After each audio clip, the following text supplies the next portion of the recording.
Sudah kan?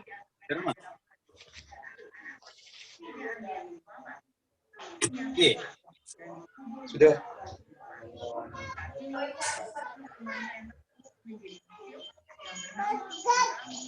Nur Tura.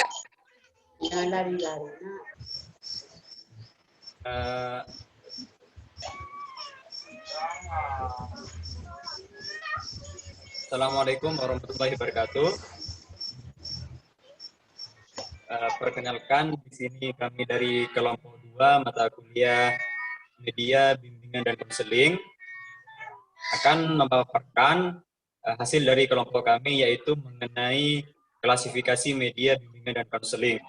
Oke. Kita share screen pembahasan kita. Bismillahirrahmanirrahim.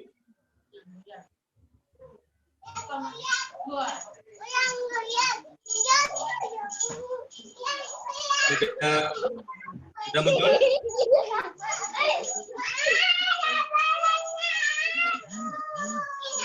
Ini.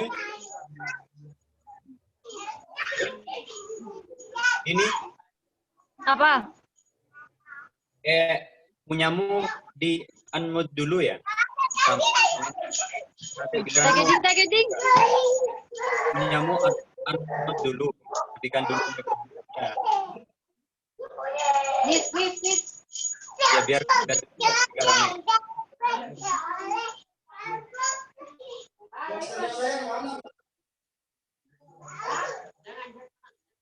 Din, sudah Din? Duh tageting fair betapa. Oh, punyamu di Anu, unmute dinaron, dulu. Nanti pinarana. kalau saat iya punyamu di unmute dulu, baru nanti saat giliranmu baru dibuka ya. Biar gak ramai ke yang lain. Tidak kok.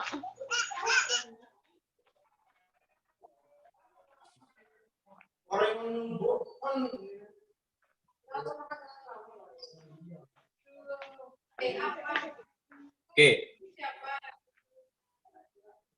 Mari kita mulai. Suaraku kedengeran kan ya? Oke. Yuk juga, kedengeran Yok? Dengar. Oke, siap. Kita mulai ya. Yuk. Bismillahirrahmanirrahim. Media BK, klasifikasi media, bimbingan, dan konseling oleh kelompok 2, itu ya, Bakteri Rawan, Siti Tausiah, Mujianto, Royahatun Naimah, Adini Faiko, dan juga Setiawan. Yang mungkin ini belum komplit karena terbentur atau terbentur oleh sinyal di kediaman.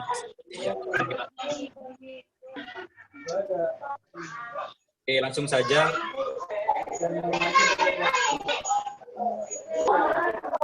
Mengenai hakikat kita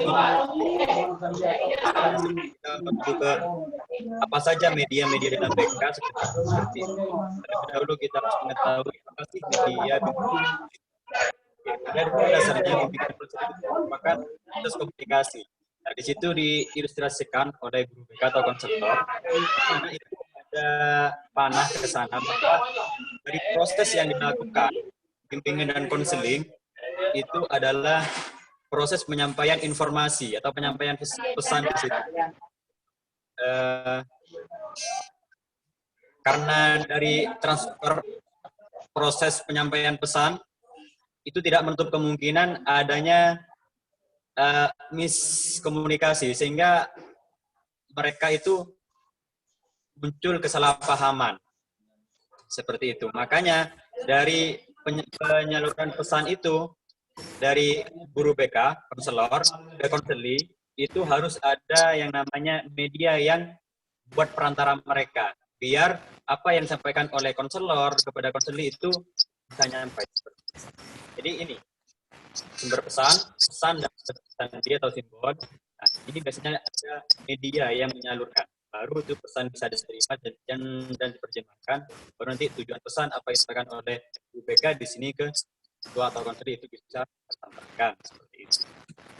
Kemudian di sini, selain dalam penyaluran pesan, media BK itu sebagai penyalur antara pesan dari konselor yang dituju ke konsili. Jadi dalam media BK, dalam penyaluran pesan itu ada dua, ini yang harus ada, yang disebut dengan software dan hardware. Yaitu software itu informasi itu sendiri, pesan yang mau disampaikan, makna tersirat dan sebagainya. Dan hardware-nya itu adalah sarana atau peralatan yang digunakan supaya informasi itu bisa nyampai. Contoh kecilnya seperti gambar di samping. Nah, sekarang masanya dalam masa pandemi. Nah, banyak sekarang itu yang metodenya itu adalah dalam jaringan. Salah satunya ini yang usaha dari kementerian, yaitu melalui TVRI belajar dari rumah itu. Belajar dari rumah itu termasuk itu kan biasanya disiarkan oleh TVRI lah. Softwarenya itu kan pesannya yang disampaikan. Belajar dari rumah atau apa istilahnya itu ya, pesan dari acara itu. Nah, salah satu contoh acaranya ini, Ayo Hidup Sehat, yang sering lihat TVRI biasanya ini pagi-pagi itu biasanya ada film kayak gitu. Lah, informasinya itu melalui siaran ini. Ayo Hidup Sehat.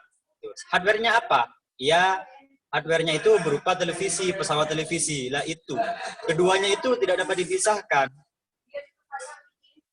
Baru kalau kita hardware-nya itu adalah televisinya, nanti informasi atau software-nya itu adalah makna dari program tersebut. Sampai sini bisa dipahami ya? Oke. Selanjutnya itu adalah dalam media BK. Media BK itu juga ada fungsinya, jelas. Fungsi dan manfaatnya itu jelas. Seperti yang dipaparkan oleh kelompok kemarin, kelompok 1 itu. Fungsinya BK, manfaatnya. Kemudian jangan lupa dari yang dilakukan dalam media BK itu pasti ada kerugiannya. Ada sisi positif dan negatifnya. Contoh kecilnya adalah sebagai apa? Contoh kecilnya ya, komputer sekarang, kayak internet itu. Ada sisi dampak positif dan dampak buruknya. Dampak positifnya apa? Misalnya kita sebagai calon konselor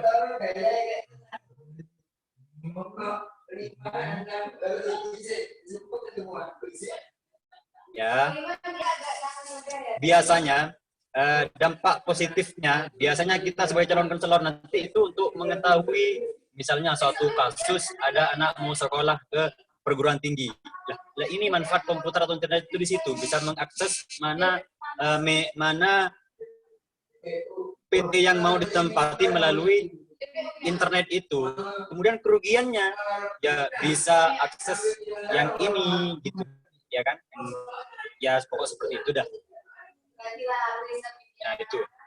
Kemudian selanjutnya, lah ini kedudukan media dalam sistem bimbingan dan konseling. Bahwa dalam bimbingan dan konseling itu pasti ada yang namanya masalah, jelas. Kemudian dari masalah itu, kalau sudah diketahui masalahnya apa masalahnya, baru ditentukan metode yang digunakan. Nah, sebelum metode yang digunakan itu ada yang namanya media. Pakai media apa? Pakai media apa agar metode yang kita harapkan agar masalah ini bisa teratasi. Seperti itu. Baru nanti kalau sudah dilakukan baru diadakan evaluasi. Media ini kurang ngena untuk masalah ini. Seperti itu ya. Sampai akhirnya tujuan itu bisa tercapai. Nah, sekarang masuk kita di konsep dasar media. Berdasarkan asal kata, media merupakan kata jamak dari kata medium. Kata ini berasal dari bahasa Latin yang berarti perantara. Media jelas, ya kan? Media itu maknanya itu adalah perantara. Jadi media bimbingan dan konseling perantara yang digunakan agar layanan bimbingan dan konseling itu bisa bisa tercapai lah, terpenuhi gitu ya. Jadi sudut pandang komunikasi, karena bimbingan dan konseling itu adalah hakikatnya adalah proses komunikasi antara konselor dan konseling, maka media itu bisa diartikan suatu yang dapat menjadi perantara dalam proses komunikasi, kemudian sesuatu yang dapat membantu penyampaian pesan dan informasi dari sumber pesan atau komunikator kepada penerima pesan, yaitu komunikan. Nah, jadi media bimbingan dan konseling ini menurut Nur Salim dalam bukunya ya Media Bimbingan dan Konseling. Jadi media bimbingan dan konseling adalah segala sesuatu yang dapat digunakan untuk menyalurkan pesan bimbingan dan konseling yang dapat merangsang pikiran, perasaan, perhatian, dan kemauan siswa atau konseling untuk memahami diri, mengarahkan diri, mengambil keputusan, serta memecahkan masalah yang dihadapi. Intinya, poinnya adalah media bimbingan dan konseling itu adalah segala sesuatu yang dapat digunakan agar proses bimbingan dan konseling itu bisa terlaksana seperti itu.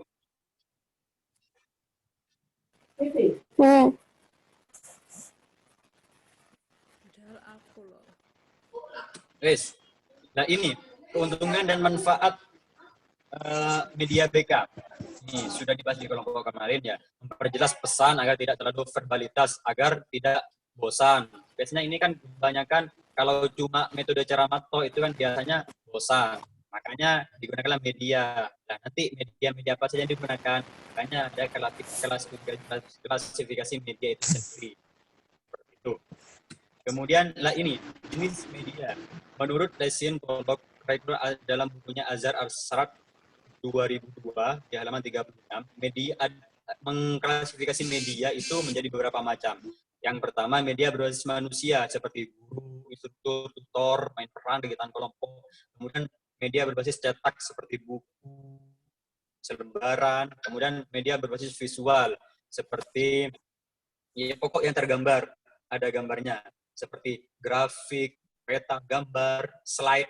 Kemudian berbasis audiovisual seperti video, film, televisi. Kemudian media berbasis komputer seperti video interaktif. Nah, ini biasanya digunakan untuk pengisian, biasanya kalau konselor ya, itu biasanya digunakan untuk pengisian angket, menghitung, gunanya. Kemudian jenis media menurut dalam Agus Trianto, Aryadi Warsito 2010 mengklasifikasi media itu ada 4 macam di sini. Yang pertama itu adalah media audio. Itu media yang melibatkan indera pendengaran yang hanya mampu memanipulasi kemampuan suara seperti tape recorder dan sebagainya. Kemudian media visual, media yang hanya melibatkan indera penglihatan seperti media cetak, media grafis, pokok yang ya kayak selebaran itu. Kemudian media audiovisual, berarti ada wujudnya, kemudian ada suaranya seperti film, video, televisi, kemudian multimedia. Nah, di multimedia ini biasanya gabungan di sana kan multimedia itu banyak, media itu perantara, berarti banyak perantara. Jadi multimedia itu media yang melibatkan berbagai indera. Nah, biasanya dalam multimedia itu biasanya ada teks, ada video, ada gambar, ada audio, kemudian ada animasi yang biasanya kita lihat ya, seperti komputer bermain peran, simulasi itu dan sebagainya. Lah, itu menurut Agus Trianto dan Aryadi Warsito. Nah, ini klasifikasi media BK yang paling sering yang umum digunakan, yang lumrah itu ada 7. Nah, seperti ini. Ada media, ada grafis, ya ada media grafis, media cetak, media gambar diam, itu 1. Kemudian media proyeksi diam, kemudian media audio, media film, ada multimedia, ada media interaktif, ada media objek. Seperti itu, kurang lebih. Oke, cukup. Mungkin dari nanti mengenai penjelasan, kan di awal sudah dibilangin bahwa dalam media bimbingan dan konseling itu ada fungsi, manfaat, kemudian ada kekurangan dan kelebihannya, itu sudah pasti. Nah, untuk itu, di makalah itu sudah ada kelebihan dari media grafis itu apa, kekurangannya biasanya ya. Kalau kelebihan media grafis itu cuma, apalagi media cetak ya, itu cuma memudahkan, ini kelebihannya, dalam selebaran yang contohnya itu adalah poster, leaflet, pamflet, dan sebagainya, itu biasanya itu mudah cuma selebaran, nanti isi-isinya itu sudah tercover di sana. Kemudian tampilannya juga menarik, seperti itu. Nah, kemudian kekurangannya itu biasanya, apalagi media cetak, itu biasanya kekurangannya itu mudah sobek, ya, itu. Kemudian, dan kekurangannya juga sama, antara media yang satu, antara 7 media yang dipaparkan, itu sama-sama mempunyai keakuratan atau kesulitan dari penggunaannya. Makanya itu dituntut, seperti contoh nanti itu dalam media multimedia. Biasanya itu orangnya yang dituntut untuk paham betul apa yang harus ada dalam multimedia tersebut, seperti itu. Contoh kecilnya, multimedia sama media film ini hampir sama aslinya, ya kan? Ya, karena multimedia itu adalah kumpulan di sana, ada video, ada gambar, ada teks kalau perlu, kemudian ada audionya. Nah, di situ sudah jelas di sana. Jadi kesulitan untuk orangnya sendiri ahli apa enggak di bidang ini, seperti itu. Kalau manfaatnya jelas mempermudah, seperti itu ya. Selain juga menarik, nanti juga mempermudah. Ya, oke. Terus selanjutnya mungkin dari rekan-rekan saya bisa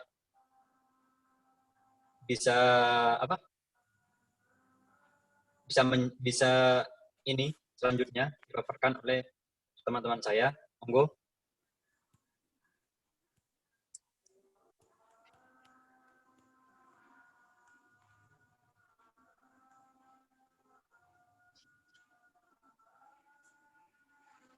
Monggo, silakan.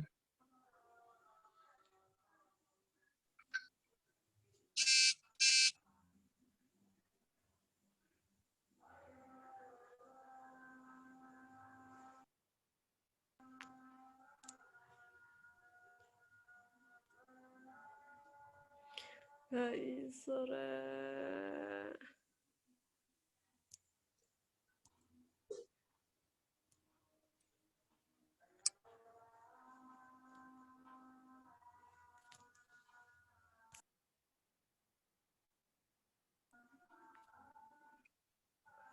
Oke, monggo. Silakan.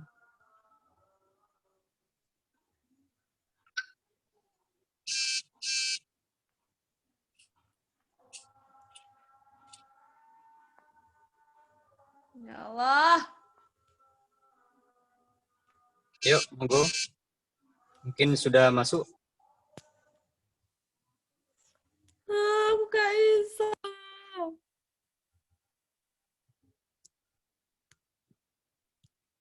Kendala jaringan mungkin dari teman-teman ya.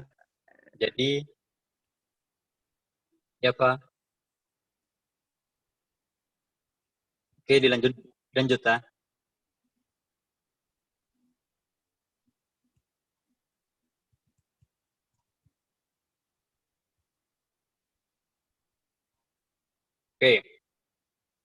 Oke, kita.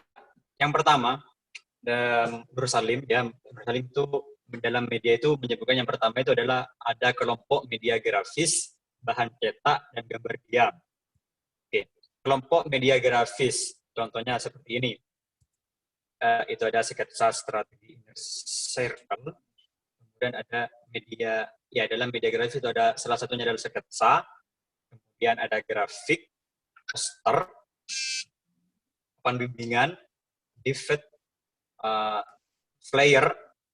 Ini hampir sama, poster, brosur, leaflet, dan flyer itu hampir sama. Apalagi cocok saat pemberian layanan informasi. Itu gitu. Kayak brosur perguruan tinggi. Itu termasuk dalam media grafis, media bimbingan dan konseling. Termasuk itu. Salah satu contohnya di sini, media contoh gambar ya. Media grafik yang berupa peta respon. Pikiran tentang keberhasilan matematika. Nah, di situ. Nah, kalau dibuat grafik itu kan bisa menjadi acuan. Oh, dari tahun ke tahun ini angkanya semakin meningkat apa semakin menurun. Seperti itu. Apalagi biasanya dalam pengukuran prestasi contohnya.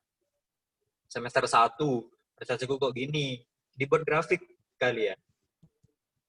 Dan dilanjutlah. Kalau itu grafiknya semakin lama semakin menurun, apa yang perlu dirubah di situ? Makanya pentingnya media grafis. Dan nggak banyak ngomong, hanya di situ ada gambar, ada grafik ya, gambar, kemudian ada teks. Sudah paham, itu kelebihannya. Tidak perlu, apalagi seperti itu. Poster juga begitu, flyer, biasanya itu berisi himbauan-himbauan seperti dilarang merokok. Kemudian papan bimbingan, ini jelas bagaimana contoh di situ adalah tata krama pergaulan. Itu kan biasanya ada teks, ada gambar yang ada di situ, ilustrasi yang untuk menarik agar bagaimana audien atau siswa itu tertarik untuk membaca apa yang disampaikan. Bahan media grafis, bahan cetak ini hampir sama aslinya. Biasanya media grafis itu kalau nggak dicetak, ya dipampang, disebar, ya kan, di-share seperti itu. Kemudian gambar diam. Lah, kemudian bahan cetak itu contohnya modul. Kemudian ada buku berisi konseling yang menjelaskan bagaimana konseling, bagaimana cara mengelola emosi, mengelola stres, seperti dan lain-lainnya. Kemudian ada gambar diam, di situ ada leaflet di sana. Contoh ini ya, kalau mengenai gambar diam itu, misalnya kan pasti kita ketemuin di ruangan konselor, di ruangan BK itu pasti ada BK sahabat siswa, bukan polisi sekolah itu termasuk gambar diam, sehingga nanti si siswa itu cuma memandang gambar diam itu juga berarti nanti nyangkanya, oh BK bukan polisi sekolah, melainkan adalah sahabat siswa yang membantu bagaimana perkembangannya, entah itu pokok yang berkaitan dengan dirinya. Seperti itu. Kemudian kelompok proyeksi diam yang akan dijelaskan oleh kawan yoga di sini. Monggo. Oke, terima kasih Mas Ferry. Siap. Di sini saya akan menjelaskan tentang kelompok media proyeksi diam. Apa itu proyeksi diam? Proyeksi diam adalah media visual yang dapat diproyeksikan dan memproyeksikan pesan, di mana hasil proyeksinya tidak bergerak atau sedikit bergerak. Adapun jenis media diantaranya, yang pertama adalah media OHP atau OHT, yang kedua opaque view proyektor, yang ketiga slit dan film strip. Oke, media OHP atau OHT yang diproyeksikan melalui alat proyeksi yang disebut OHP. Ada jenis yang dapat digunakan sebagai OHT. Yang pertama adalah read on film atau plastik transparan.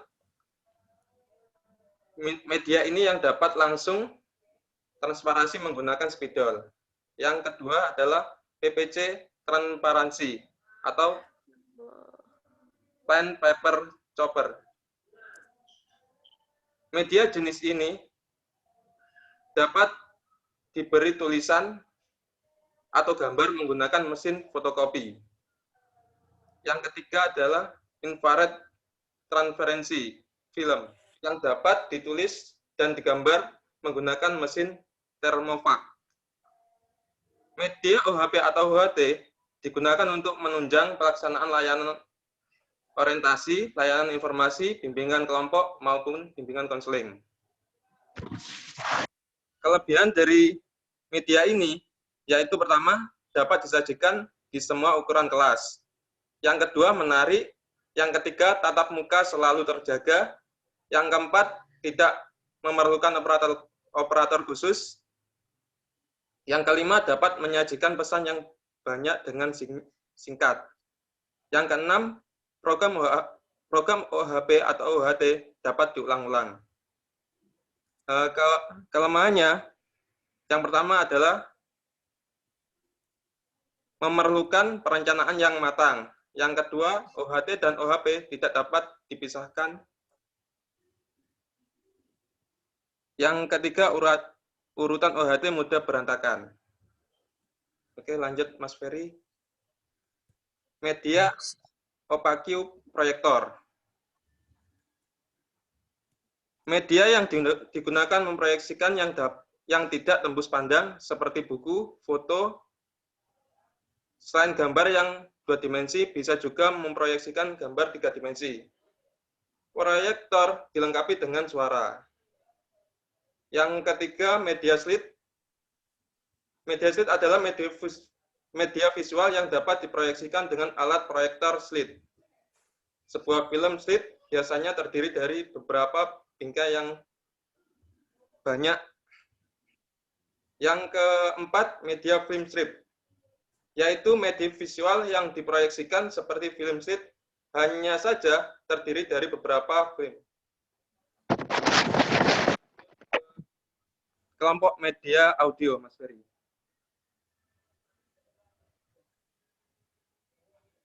Ya, sudah ya. Kelompok media audio, Mas Ferry. Sudah kamu. Oke. Selanjutnya yang ketiga itu ada yang namanya kelompok media audio. Dan biasanya ini menggunakan indera pendengaran ya, audio. Nah, kelompok media audio seperti media alat perekam pita magnetik seperti kaset, tape recorder berupa kata-kata, musik, dan sound effect. Dan biasanya ini digunakan untuk merekam pembicaraan proses konseling. Bisa itu digunakan agar nggak lupa. Itu bisa menggunakan media perekam, tape recorder seperti itu. Kemudian di situ contohnya ada relaxing musik. Nah, itu biasanya digunakan untuk relaksasi, ya kan? Ada musik-musik untuk relaksasi. Biasanya apa ya? Biasanya itu ditambah, bukan ditambah sih, disinkronisasi, apa istilahnya ya? Dibarengin sama musikalisasi puisi biasanya. Tahu saya untuk relaksasi musik, biasanya untuk meditasi. Nah, itu seperti gambar di bawah. Aku pegel. Kemudian di situ ada kelebihan dan kelemahannya juga. Kelebihannya itu disebutkan pita perekam dapat diputar berulang-ulang, rekaman ya kan, dapat dihapus, dapat digunakan kembali, bisa dikopi, penggandaan mudah. Itu kelebihannya. Dan sedangkan kelemahannya adalah daya jangkaunya terbatas. Kalau yang berbicara ini, ya cuma di lingkungan itu, daya jangkaunya itu terbatas. Cuma jauh berapa meter nggak kedengeran itu. Itu cuma. Kalau ya tergantung dari anunya sih, dari soundnya yang dipakai. Kalau soundnya telekoran, ya jauh tanpa. Kemudian selanjutnya itu adalah kelompok film. Dari situ. Ada yang tahu film ini? Mungkin Mas Yoga tahu, yuk. Mas Yoga. Mas Yoga. Ya, apa? Tahu film ini, Mas Yoga? Alhamdulillah belum, Mas Ferry. Oke, film durasi pendek, cara mengatasi masalah. Dan ini film cuplikan film Bondin ya dari Pixar. Biasanya Pixar itu membuat film animasi. Biasanya itu yang berdurasi pendek. Biasanya kalau kebanyakan tidak menutup kemungkinan dari film-film yang ditayangkan oleh Pixar itu ada yang sampai berjam-jam. Contohnya seperti Cars dan sebagainya. Dan saya mengambil contoh di sini adalah Bondin. Nah, di sini ini biasanya ini kan contoh makna yang tersirat dari film ini, film animasi ya, cara mengatasi masalah. Ya, ini yang saya tunjukkan ya, bisa kelihatan ini. Ya bisa kelihatan ya. Bisa. Ya, ini aslinya ceritanya ya dalam filmnya itu ini cuma kisaran belasan menit kalau nggak 20 menit itu filmnya. Nah, ini adalah seekor domba kambing. Nah, kelebihan dari domba ini bisa menari-nari dengan bulunya yang bisa dikatakanlah bagus itu. Bisa menari, tinggi, loncat. Pada suatu ketika, pada suatu hari, ada pemburu yang masuk ke hutan. Pemburu itu apa ya? Yang dilakukan itu adalah mencukur bulunya sampai gak ada. Makanya dalam gambarnya ini gak ada bulunya ya. Itu. Sehingga bulunya gak ada, yang dirasakan oleh si domba ini malah tidak percaya diri. Sampai ia sembunyi di semak-semak ini. Gak percaya diri ya. Tuh. Kemudian datanglah ini apa ya?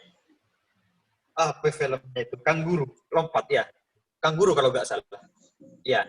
Nah, ini lompat lah. Ini yang memotivasi ini bahwa jangan cuma karena nggak ada kekurangan satu bisa menutupi kelebihan-kelebihan yang dimiliki.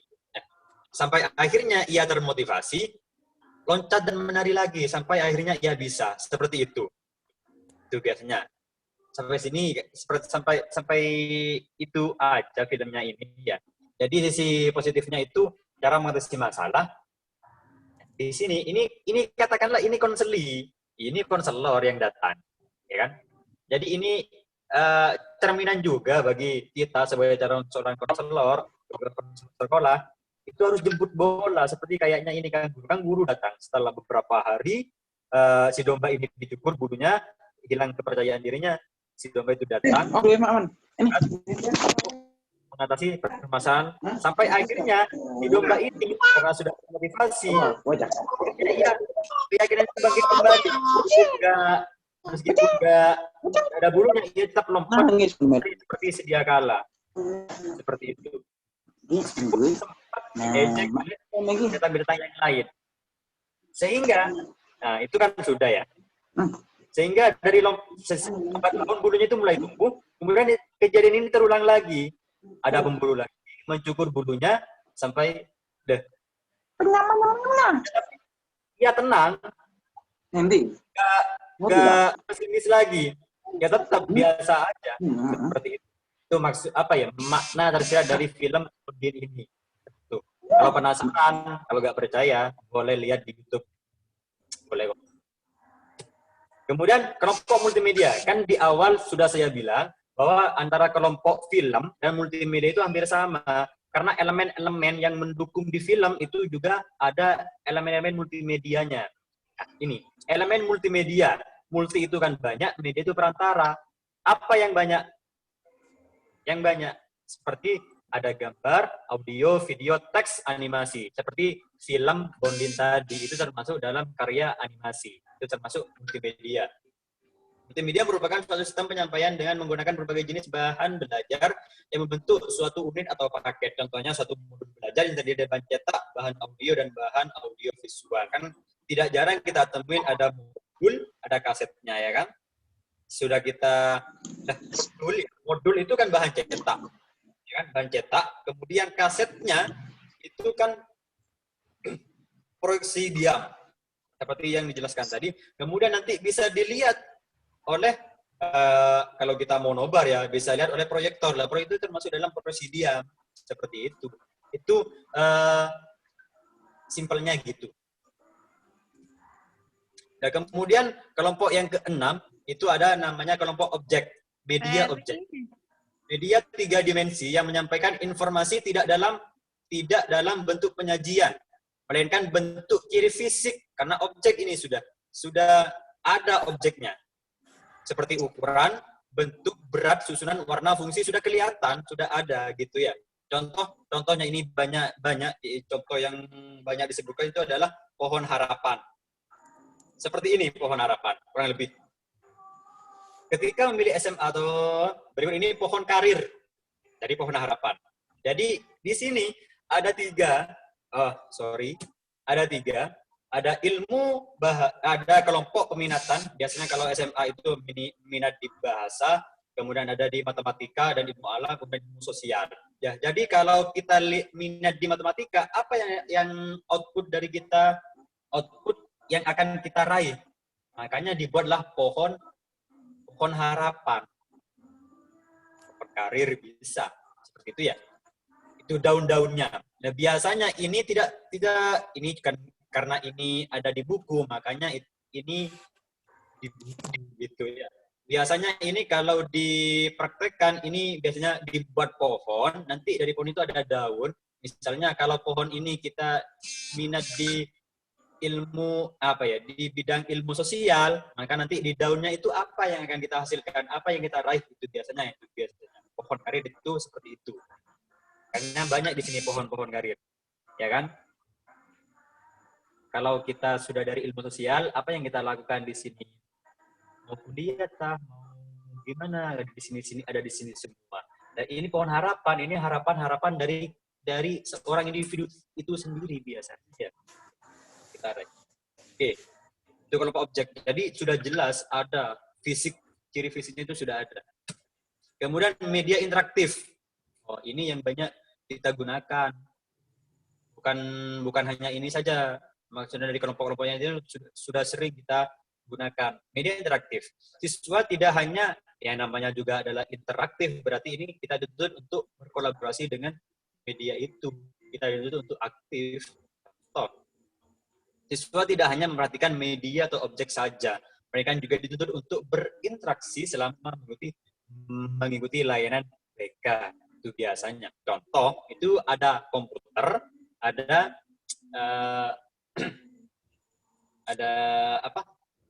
ada komputer, kemudian ada anak di sini ya. Anak ini nggak tahu. Anak ini sedang bermain. Kalau dari sudut saya, komandan. Di situ bisa dilihat di makalah di halaman 15 bahwa karakteristik terpenting kelompok media ini adalah bahwa siswa tidak hanya memperhatikan media atau objek saja, melainkan juga dituntut untuk berinteraksi selama mengikuti layanan bimbingan dan konseling. Sedikitnya ada dua macam interaksi di situ. Interaksi yang pertama adalah yang menunjukkan bahwa interaksi dengan sebuah program. Misalnya, siswa diminta mengisi angket inventory ya, pada program aplikasi tertentu dengan menggunakan komputer. Lah, makanya ada media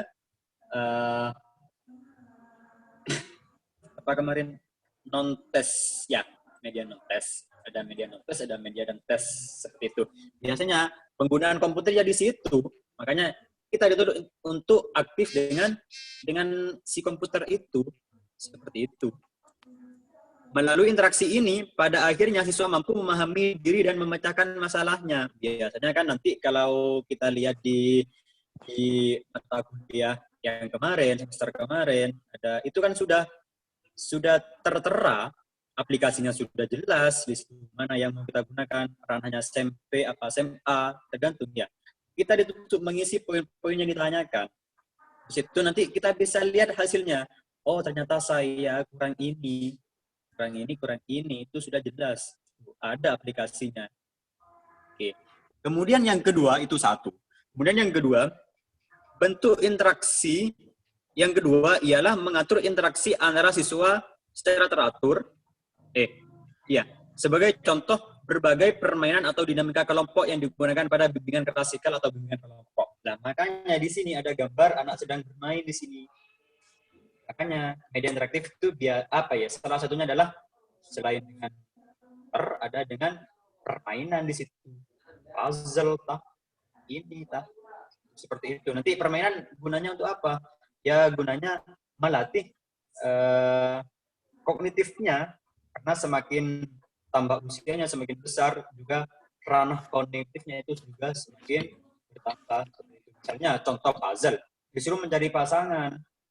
Ini biasanya banyak permainan puzzle, apalagi dalam dinamika kelompok. Misalnya suatu agenda, suatu acara, misalnya dalam pembentukan kelompok, menggunakan media puzzle. Dari potongan-potongan puzzle itu sudah dipisah, nanti diinstruksikan kepada masing-masing peserta, ya peserta dari kegiatan tersebut untuk mencari pasangan puzzle. Nah, kalau ketemu sudah dengan pasangan puzzle-nya, berarti itu adalah kelompoknya seperti itu. Ya, itu saja ya. Mengenai ini ada media grafis, media bahan cetak, media gambar diam, kemudian proyeksi diam, kemudian media audio, media film, ya, kemudian multimedia dan media objek atau media interaktif, ya. Oke. Kemudian manfaat media. Pengajaran lebih menarik perhatian siswa. Jelas, seperti yang saya katakan di awal, banyak kejadian di sekolah-sekolah itu yang siswanya itu merasa, oh cuma-cuma ini toh, bawaannya cuma gini, buat ngantuk gitu kan. Sehingga kalau sudah gitu, apanya yang mereka tertarik dari pelajaran tersebut tuh. Makanya, apalagi ini seperti contoh dalam pembuatan slide harusnya menarik gitu. Ya, makanya konselor atau guru makanya dituntut untuk PP membuat presentasi itu ya sudah dilatih sejak dini. Kemudian bahan pengajaran lebih jelas maknanya. Jelas ya, cuma dengan menampilkan beberapa poin saja, katakanlah gambar tadi. Ya, jadi nanti itu dengan bahan yang cuma sedikit nanti maknanya bisa bisa lebih meluas lah gitu. Kemudian metode mengajar lebih bervariasi, jelas. Mungkin nanti ada yang menggunakan contohnya ya, ditayangkan film. Film ini mengandung makna apa yang kita bisa kita ambil dari film ini, kan bisa kan? Jadi ada contoh nyata di situ. Kalau film nyata seperti itu. Kemudian siswa tidak bosan, jelas. Guru tidak kehabisan tenaga. Nah, ini misalnya ada siswa yang tidak masuk, siswa yang baru masuk, telat. Pak, saya lupa ini apa tadi? Itu kan biasanya. Ya, makanya itu kita gunakan media, katakanlah media video, film. Coba kembali di awal, kita geser lagi. Itu gunanya. Kalau kita punya rekaman, putar rekamannya, biar gak kehabisan tenaga. Itu. Masa mau jelaskan ulang dari awal? Ya enggak ya. Capek juga. Kemudian siswa dapat lebih banyak melakukan kegiatan belajar. Contohnya seperti apa? Siswa dapat lebih banyak melakukan kegiatan belajar. Misalnya, cuma dari kata-kata yang sedikit dijelaskan di PPT, nanti siswa itu dituntut untuk apa sih maksud dari itu? Seperti itu. Ya kan? Jadi kognitifnya siswa itu juga nalarnya siswa itu main gitu. Jadi tidak hanya menerima asumsi dari guru tok, melainkan punya asumsi dari dirinya sendiri. Makanya nanti gurunya itu untuk mendengarnya di sana. Kemudian memberikan pengalaman nyata. Oke. Kemudian ini juga sangat penting bagaimana memilih kriteria dalam pemilihan media. Jadi kriteria umum pemilihan media ini kesesuaian dengan materi BK. Apa? Kalau materinya layanan informasi apa yang digunakan? Mana yang kita gunakan? Media seperti apa yang kita gunakan? Media video kah, media cetak, atau media audio? Ya, seperti atau multimedia. Atau cukup di bahan di buku aja. Gitu. Kemudian kesesuaian dengan karakteristik siswa. Jelas. Kalau siswanya sedang mengalami ini, media yang digunakan apa? Makanya dituntut untuk memahami media di sini. Kemudian kesesuaian dengan teori, ya tidak melenceng ke apa yang ini dibahas. Nanti medianya mengarah kemana, pembahasannya kemana, medianya kemana. Kemudian kesesuaian dengan gaya belajar siswa. Kalau gaya belajar siswa itu suka dengan yang visual, kita tampilkan yang bentuknya visual. Kalau gaya belajar siswa itu adalah suka yang mendengarkan, kita ceramai seperti itu. dipahami karakteristik siswa. Kemudian kesesuaian dengan kondisi lingkungan. Loh, jelas di sini. Kesesuaian dengan kondisi lingkungan, misalnya, kalau tidak memungkinkan media ini dilakukan, contohnya ya, contoh. Misalnya media, multimedia yang dipakai. Kalau SDM-nya tidak mengetahui atau tidak tahu bagaimana cara penggunaan atau cara pembuatan animasi, ya jangan dipaksakan.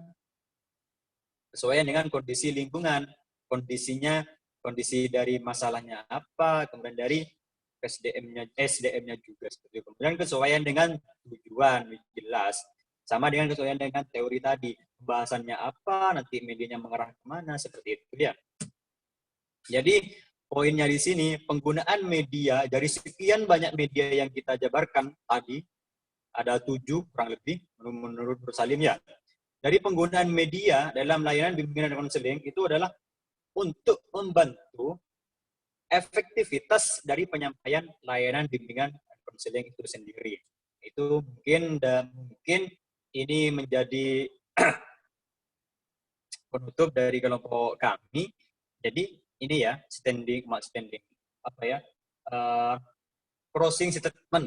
Nah, closing statement dari kelompok kami yaitu penggunaan media dalam layanan bimbingan konseling membantu efektivitas penyampaian layanan. Oke, mungkin itu saja yang bisa saya sampaikan. Selanjutnya, oh iya, mohon maaf karena ini banyak masalah sinyal ya, mohon dimaklumi seperti itu. Kalau dari teman-teman di sini, ya mungkin itu yang bisa. Nggak ada slide-nya. Mungkin itu yang bisa kami sampaikan. Terima kasih atas waktunya. Kemudian mohon maaf apabila ada kesalahan. Akhirul kalam, Allahul muwaffiq ila aqwamit thoriq.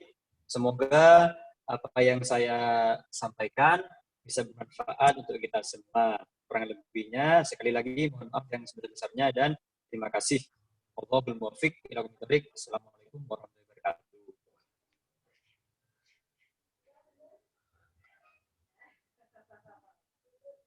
Tak pos ini ya.